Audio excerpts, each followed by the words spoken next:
talking of man who's enjoying his weekend here, we forced him into the booth because he works with us at Greenlight Television.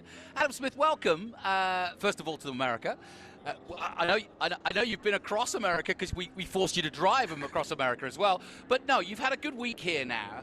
You are involved in Automundial, a fantastic show, which I'm very, very keen to watch when I get it every month and so on and so forth.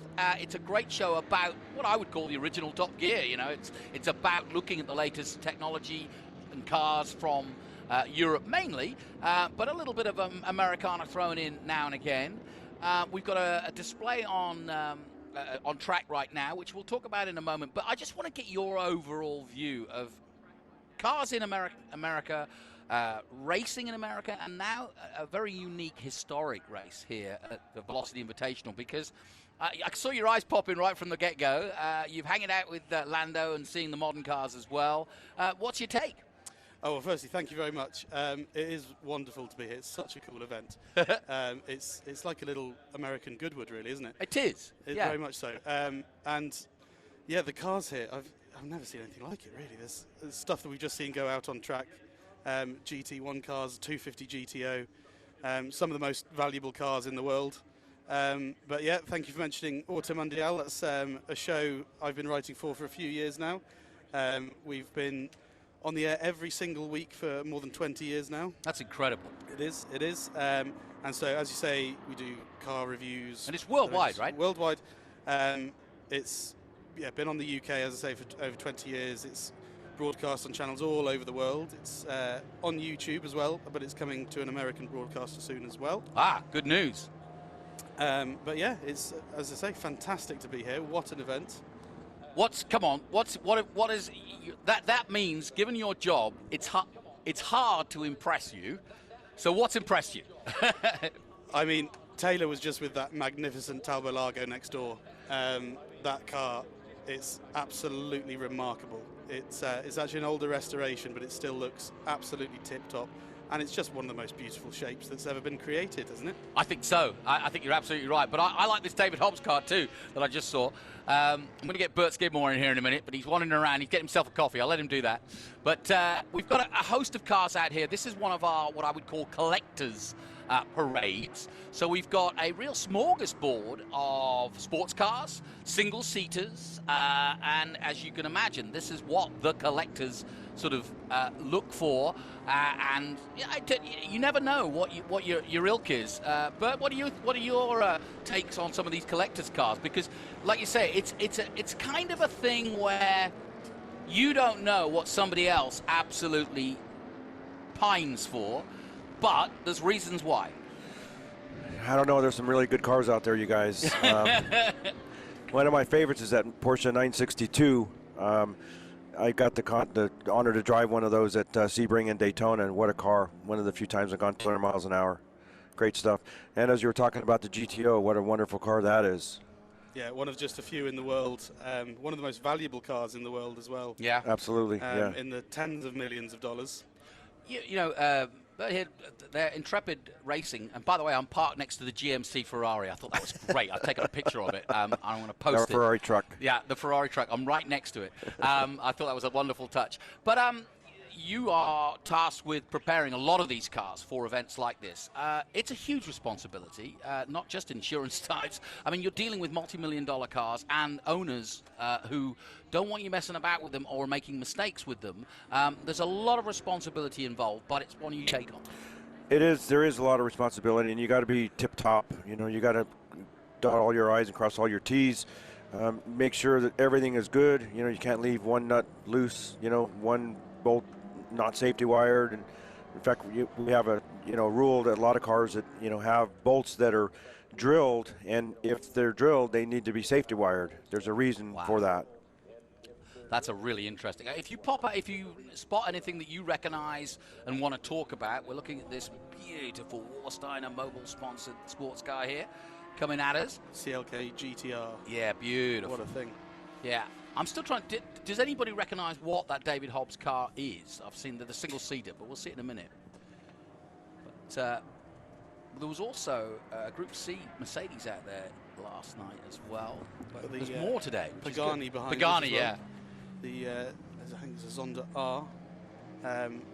You know, those things are next level. You see the craftsmanship on that car. Every single piece of carbon fiber matches up to the next piece. That's There's amazing. weaves and curves within it, so it follows the lines of the car. And you know, this isn't a road car. This is a car for the track.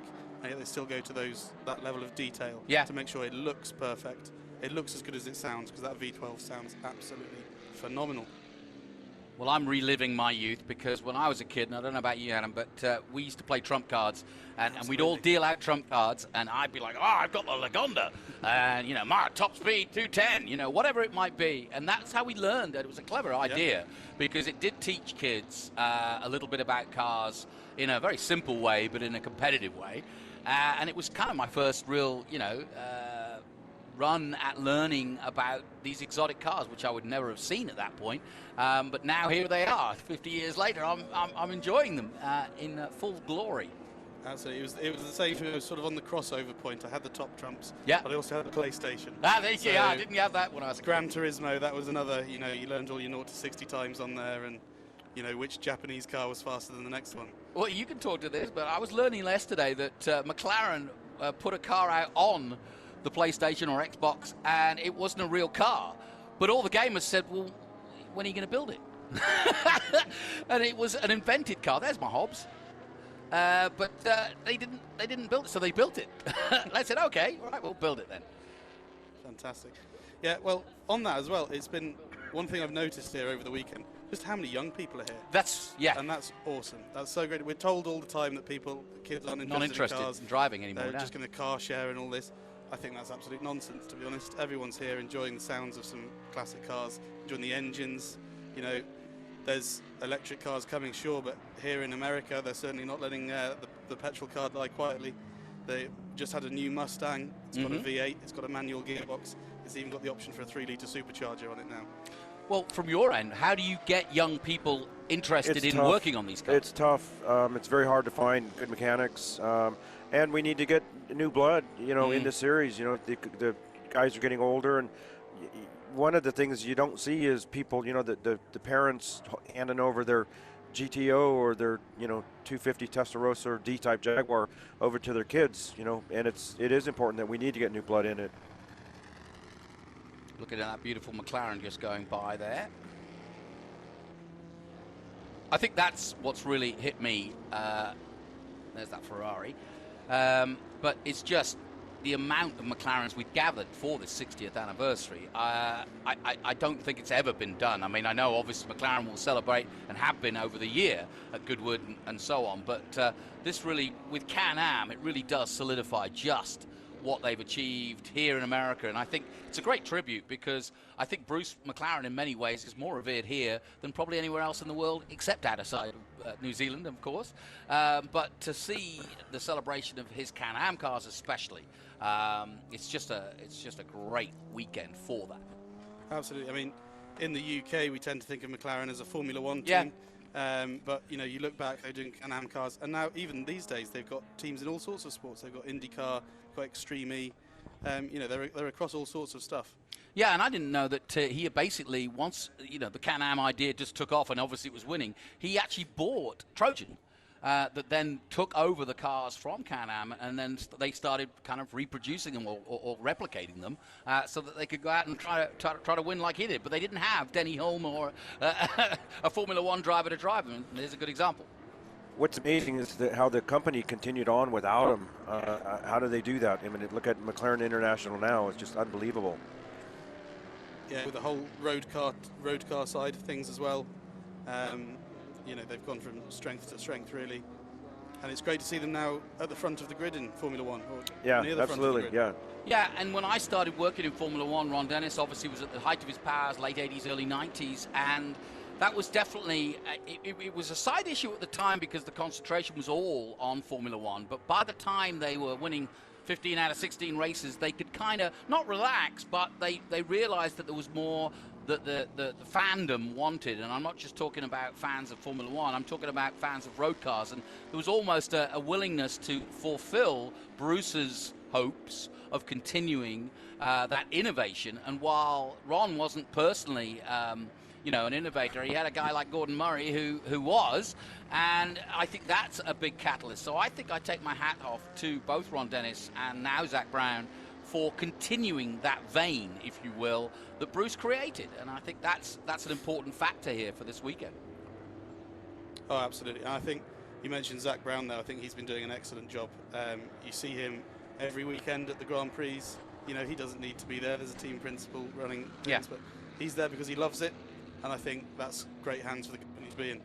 Yeah, and he's got a style. I mean, giving Pato, he said, you win an IndyCar race, I'll give you an Abu Dhabi test in my Formula One car. And so he did. It's impressive, yeah. And it turns into do you want to be a test driver for us? And how? Would you like to ride my IndyCar? And I mean, and the drivers he's got, they do kind of fulfill that kind of remit of a Sir Jack Brabham stroke, Chris Amon stroke, Denny Hulme, guys that Bruce McLaren surrounded himself with. And you feel it, even though these are different eras, I would argue that Lando, with his twitch use and his sim racing and so on, is more than involved and very similar in a different way, obviously, in modern terms, as a racing driver. Now, what have we got here? This 16 bugged me yesterday. I couldn't work out. That's a 962 Porsche. Now, where would that have? I did. It was a lot of fun. In fact, I was with a guy named Murray Smith in Sebring, and we were doing, I think, a 2 or 3 hour enduro.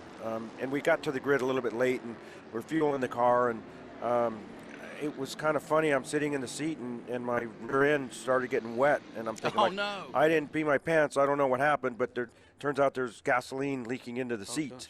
And it was so much fun to drive. I didn't come in till the light came on the dash. Every time I came across the pit entrance, it's like, I'm going to come in right now. No, I'll do one more lap. And I kept doing that. And pretty soon I got burned, not with fire, but with the gasoline, which wasn't good. But it was a great experience. It was fun.